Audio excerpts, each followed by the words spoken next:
Well, hello everyone. My name is Ash, and today's City Daily is all about meat on the bone. It might come as a surprise to you. It's maybe not what you were expecting, but meat on the bone is actually really important to me. So I grew up as part of a Caribbean culture. Um, we spent a fair bit of time eating meat from the bone, all different types of meat. So mutton, oxtail, goat. I mean, the list is honestly endless.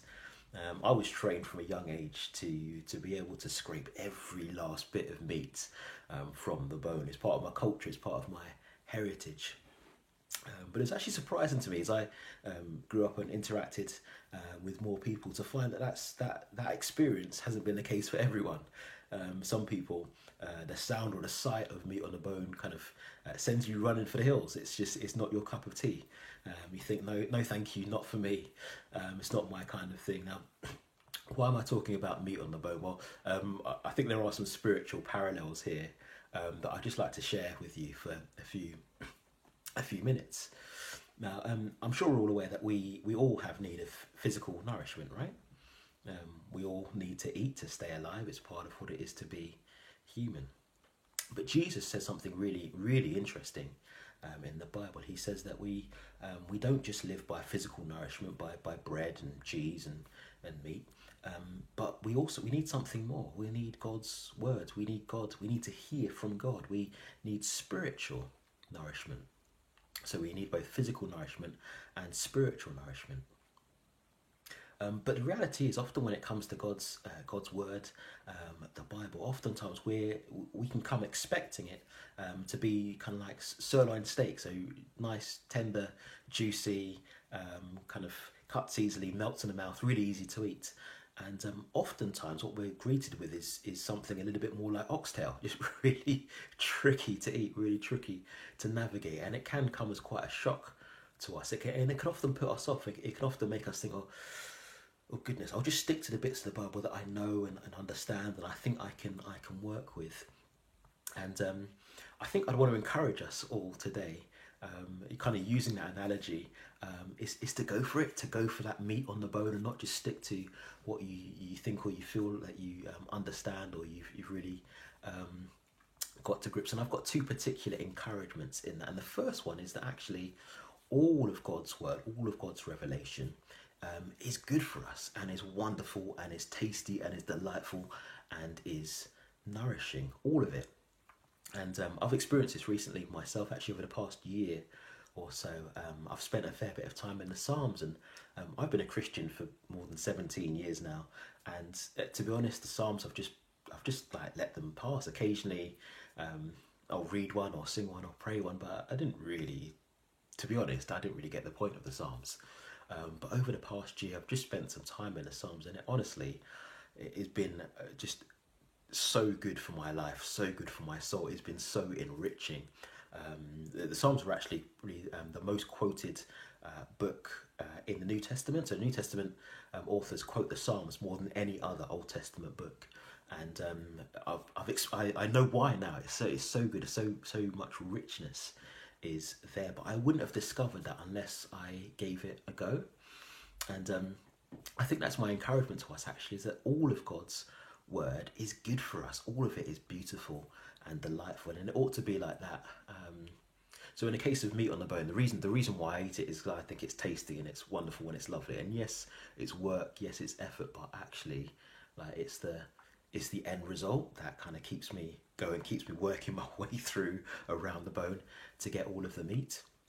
And I was reflecting on something recently. I was actually reflecting on the Bible and the Queen's coronation. So when our Queen Elizabeth II had her coronation, she was presented with a Bible. And these are the words that were said to her as she was presented with this Bible on her coronation day.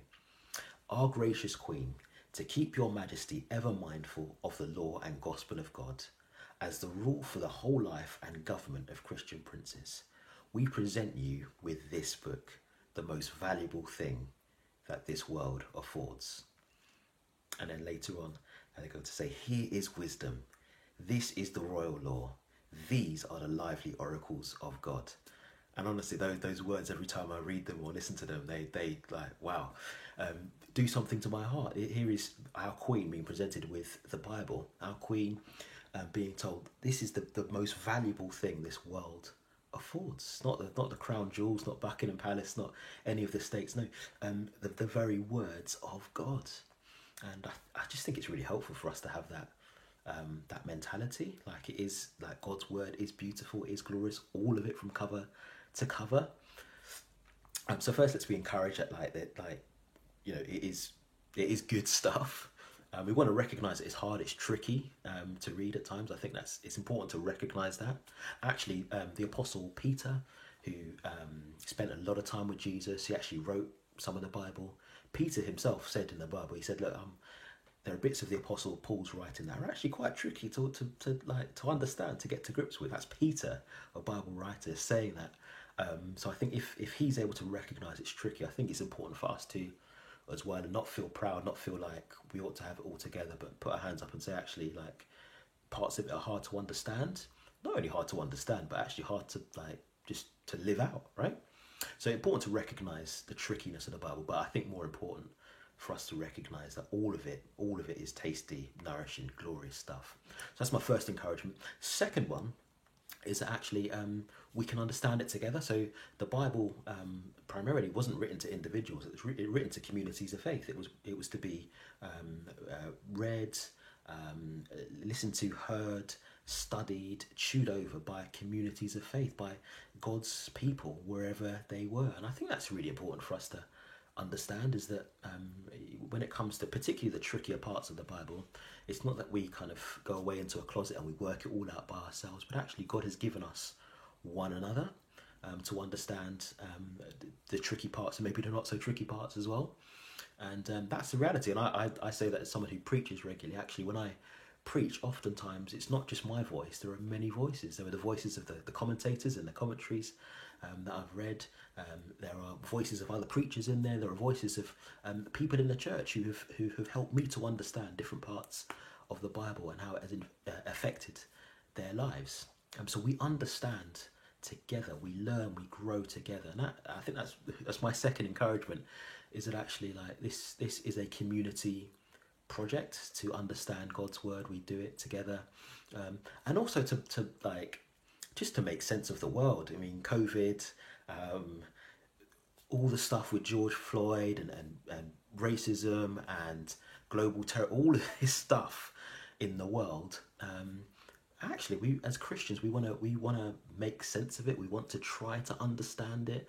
We want to consider how we respond in the light of those things. Well, guess what? We don't do that alone. You don't do that in a corner by yourself. We do that together. And yes, it's hard. Yes, it's tricky. Again, like navigating that curry goat or that oxtail. But we're in it together, and it's absolutely worth it. So that's my encouragement to all of us. Again, I'm not coming as an expert. I'm coming as a fellow student, someone who wants to take on all of God's word and say, church, let's really step into this together. Let's be encouraged. God's word is good for us. Let's be encouraged that we can do it together. See you soon.